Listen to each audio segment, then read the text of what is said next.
Your body is doing something right now that would make everyone around you vomit if they could see it. And it's the only reason you're still alive. You've been taught your whole life that certain things your body does are disgusting, gross, something to hide, suppress, or apologize for.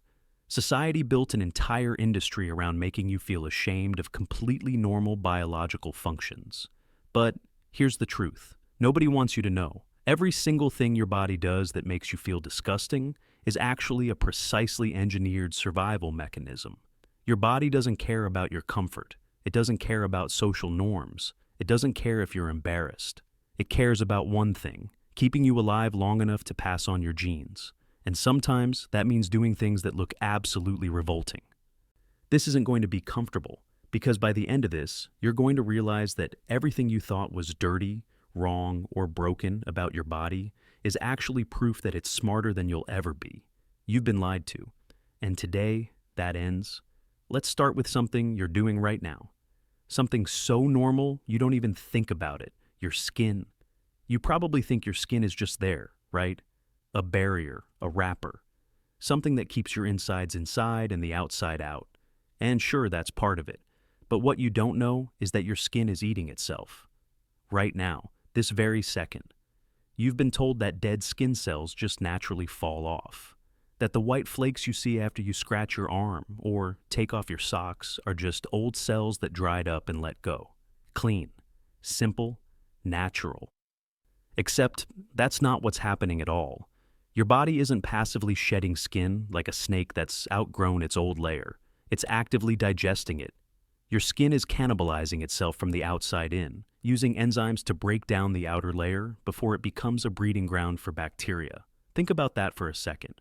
Your body is producing chemicals strong enough to dissolve human tissue, and it's deploying them on your own skin.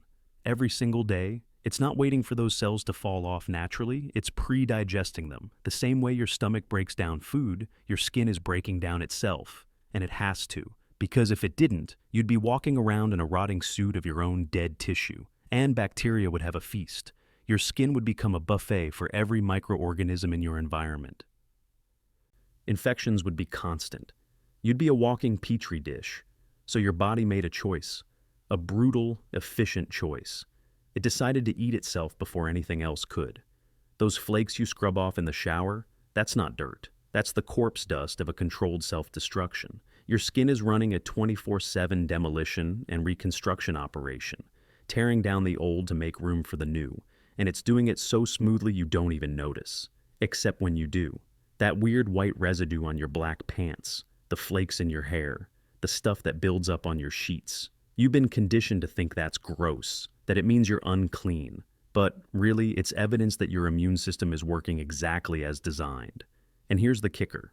When you exfoliate, when you scrub your skin raw to feel clean, you're not helping. You're stripping away layers your body carefully constructed. That fresh, smooth feeling you get after a good scrub, that's you removing your first line of defense. You just made yourself more vulnerable because someone convinced you that your body's natural process was dirty. Your skin knows what it's doing. You're the one getting in the way. But if you think that's bad, let's talk about what happens when your body decides something inside you is dangerous. Let's talk about vomiting. Everyone knows vomiting is your body's way of getting rid of something toxic. That's not news. But what nobody tells you is the cost. What your body is willing to destroy just to get poison out of your system. Because vomiting isn't a gentle process. It's not a polite little expulsion. It's a violent chemical assault on your own tissue, and your body doesn't care. When your stomach detects something it doesn't like, it doesn't just push it back up. It floods your esophagus with hydrochloric acid, the same acid that breaks down meat in your stomach, acid strong enough to dissolve metal. And it's not just touching your throat, it's burning through the mucus lining. It's chemically stripping the tissue. It's scorching everything on the way up. Your esophagus isn't designed to handle acid. It's a one-way street, and your stomach just sent a flood in the wrong direction. You feel that burn in your throat after you throw up? That's not just discomfort. That's tissue damage. Your throat is chemically burned. The cells lining your esophagus are dying. Your body knows this, and it doesn't care. Because in that moment, your body made a calculation. It looked at the poison in your stomach, and the damage vomiting would cause, and it chose the damage. A burned throat heals. Poison in your bloodstream kills you, and sometimes it's even worse. Sometimes the force of vomiting is so intense that it tears blood vessels.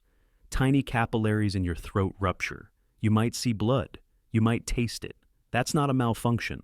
That's your body choosing a small, controlled disaster over a much larger one.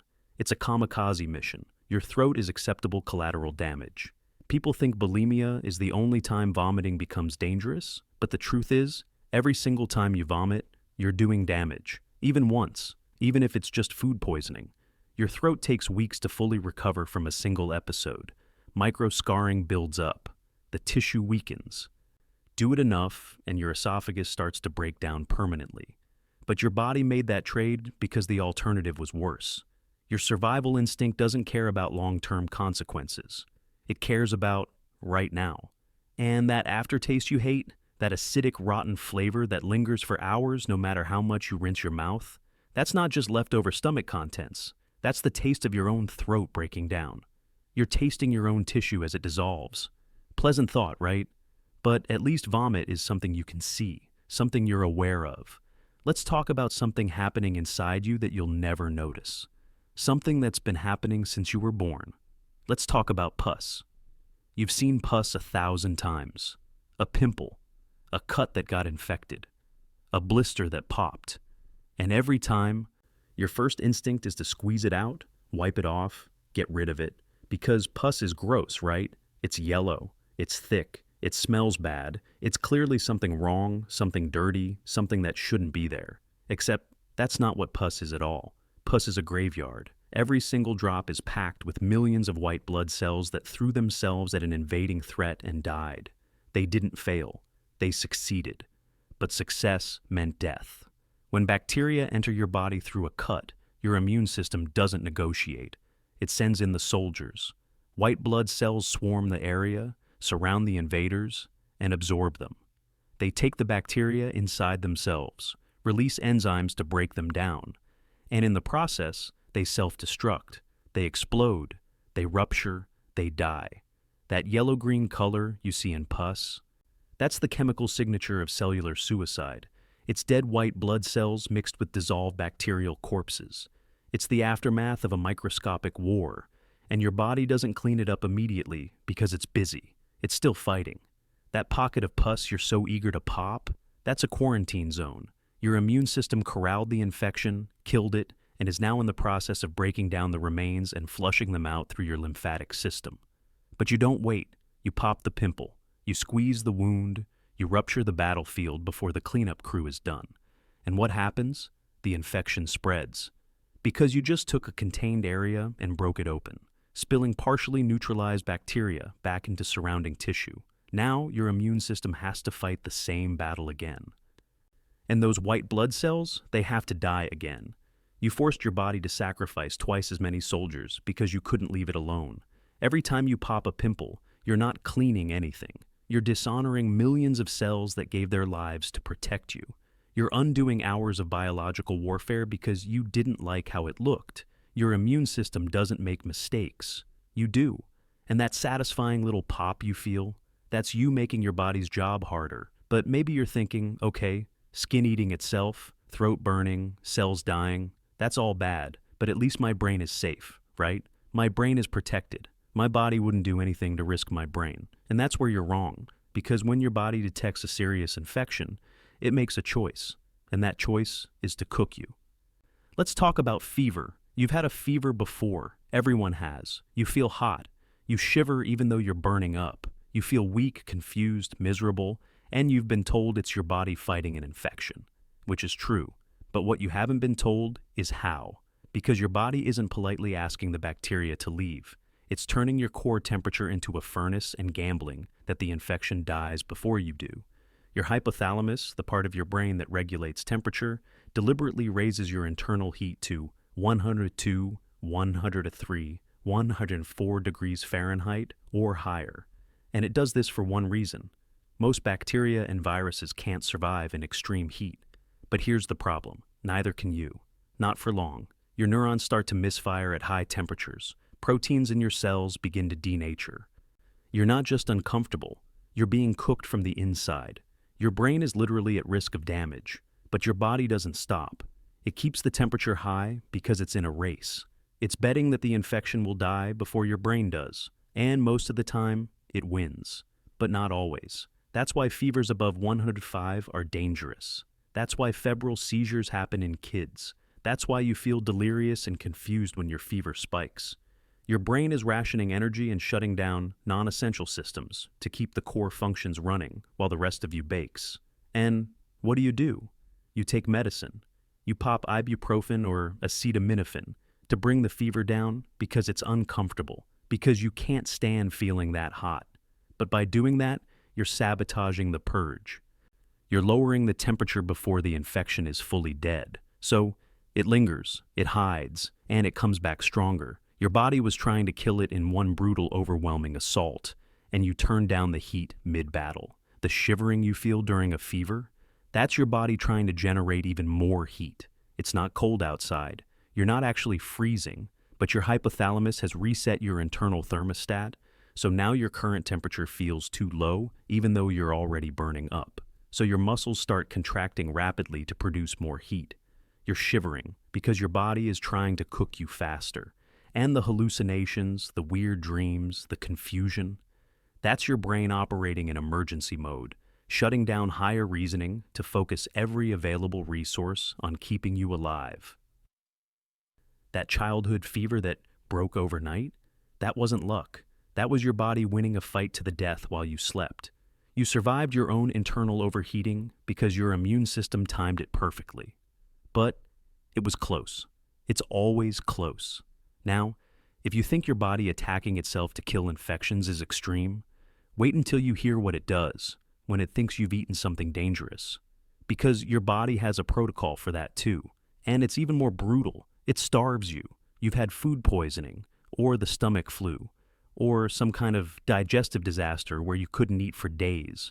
And you probably thought it was because you were nauseous, because your stomach was upset. But that's not the reason. Your body didn't lose its appetite by accident. It shut it down, on purpose. When your gut detects toxins, it doesn't just trigger nausea and vomiting. It immediately halts digestion. It stops producing digestive enzymes. It slows down peristalsis, the muscle contractions that move food through your intestines. It diverts blood flow away from your stomach and intestines. It puts your entire digestive system into emergency lockdown. And it does this even if you're starving, even if you haven't eaten in 24 hours. Even if your brain is screaming at you to eat something, anything, to keep your strength up, because your gut is smarter than your brain. Your gut knows that if you eat while there's poison in your system, you'll process that food and absorb the toxins into your bloodstream faster. Digestion requires energy, blood flow, and movement. All of that would spread the contamination. So, your gut makes a decision. It's going to starve you until the threat is gone. It's going to shut everything down, even if that means you feel weak, dizzy, and desperate for food. The cramps you feel, that's not the infection. That's your intestines forcibly slowing down. The nausea, that's not your stomach being upset. That's your gut refusing to process anything. The weakness, that's not the illness draining you. That's your digestive system diverting all available energy to immune response and quarantine. Your body is running a controlled famine to stop poison from spreading, and you're fighting it. You're trying to eat because you think food will give you strength. But your gut knows better. Eating would kill you faster. And your brain doesn't understand this. Your brain just knows it's low on fuel. So it sends hunger signals, strong ones, desperate ones.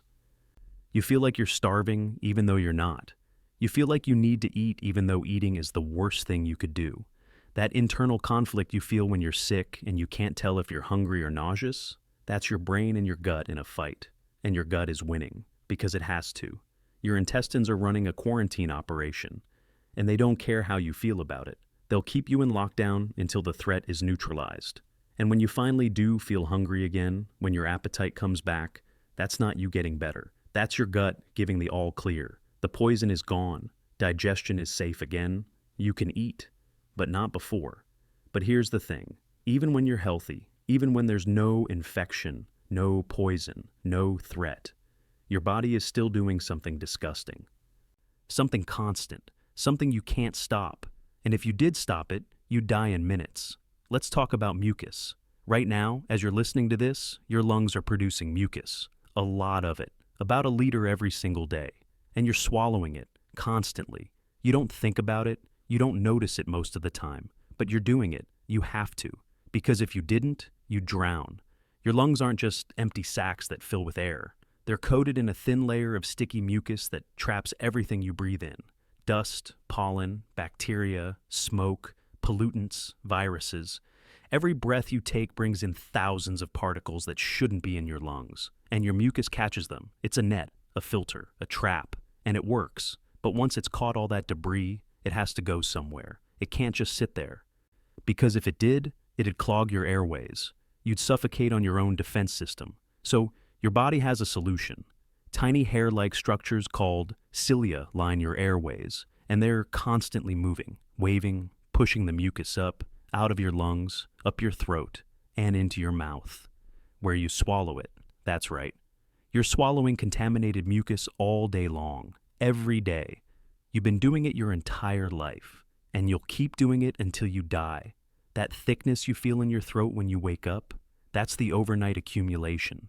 Your cilia were working all night, pushing mucus up while you slept, and now there's a backlog. You cough, you clear your throat, you swallow, and it goes down, into your stomach, where the acid incinerates it. Every virus, every bacteria, every piece of pollution you breathed in the day before, all of it gets dissolved in your stomach acid. Your digestive system is your final disposal unit for respiratory waste, and you have no choice. If you stop swallowing, even for a few minutes, you'd start choking. The mucus would build up faster than you could cough it out. Your throat would clog, you'd gag, you'd struggle to breathe. Your body is running a 24/7 conveyor belt from your lungs to your stomach, and if it stops, you die. You've been taught to spit out phlegm when you're sick, to blow your nose, to get it out of your body. And sure, when there's excess, when you're congested, that helps. But most of the time, you're swallowing it. And that's normal, that's healthy. That gross feeling you get when you swallow a thick glob of mucus, that's you staying alive. Your stomach was designed to handle it. Your throat was designed to transport it. This is the system working as intended.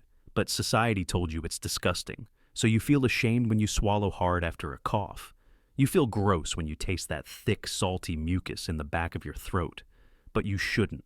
Because without that process, you'd have drowned in your own fluids years ago.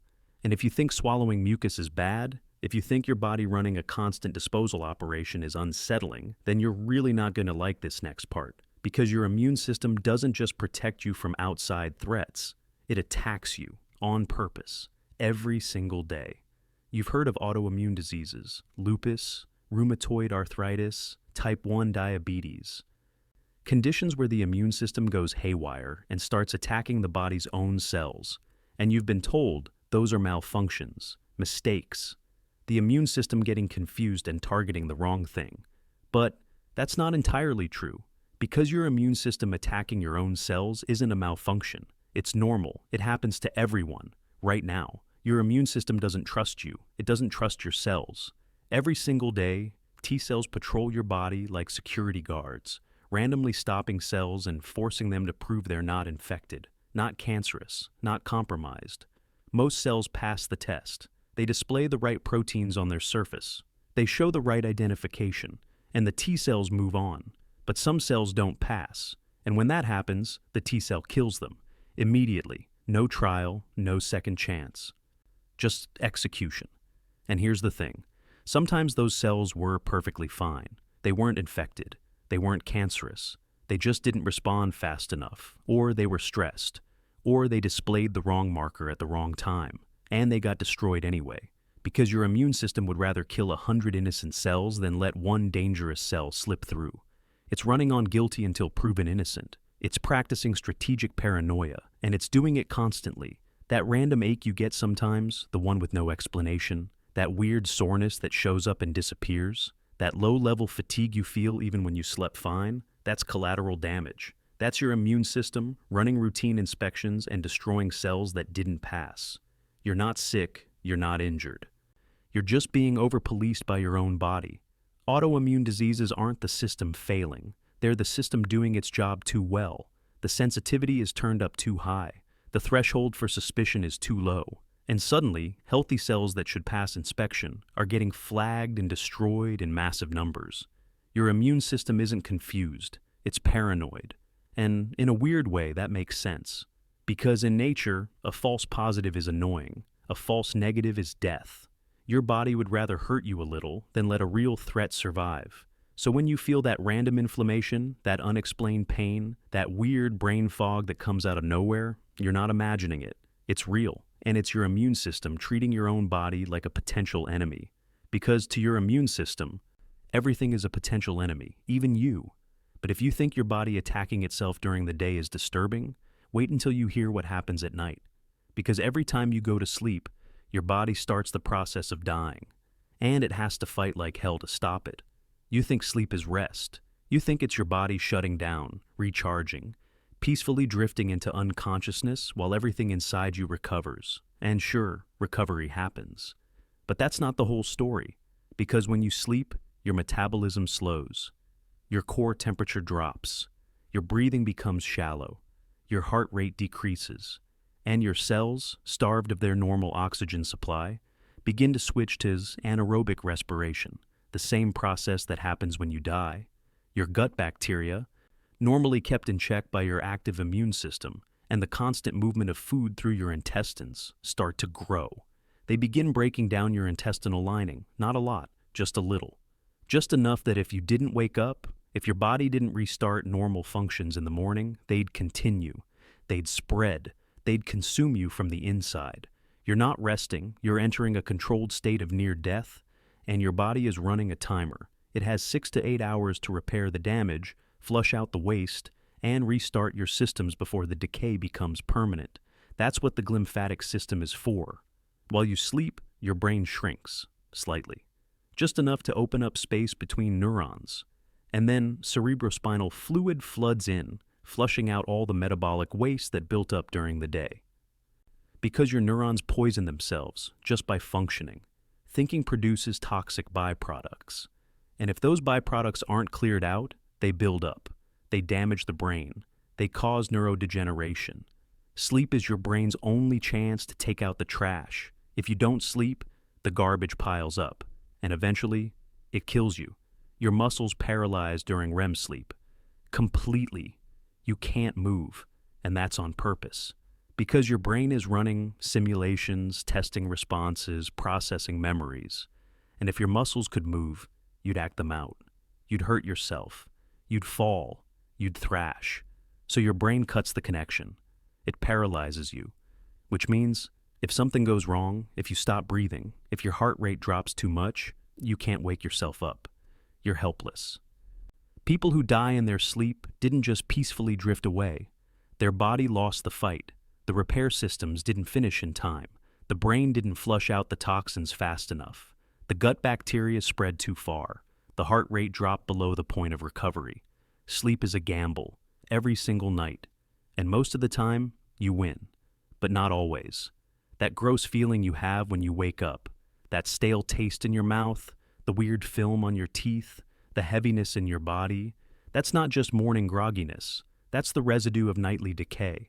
Your mouth was dry all night, so bacteria grew unchecked. Your gut bacteria were breaking down your intestinal lining. Your brain was swimming in its own waste. You've been decomposing, just a little, just enough that your body had to work all night to stop it.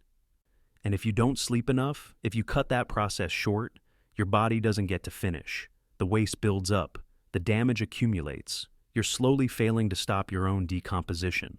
People who don't sleep enough aren't just tired. They're rotting from the inside. Their brain is drowning in toxins. Their gut lining is eroding. Their cells are suffocating. Sleep deprivation isn't just uncomfortable. It's a slow, creeping death that your body is desperately trying to prevent. Every morning, you wake up as a victory. Your body fought off decay, flushed out poison, repaired damage, and restarted your systems in time. You didn't rest, you survived, and tonight you'll do it again.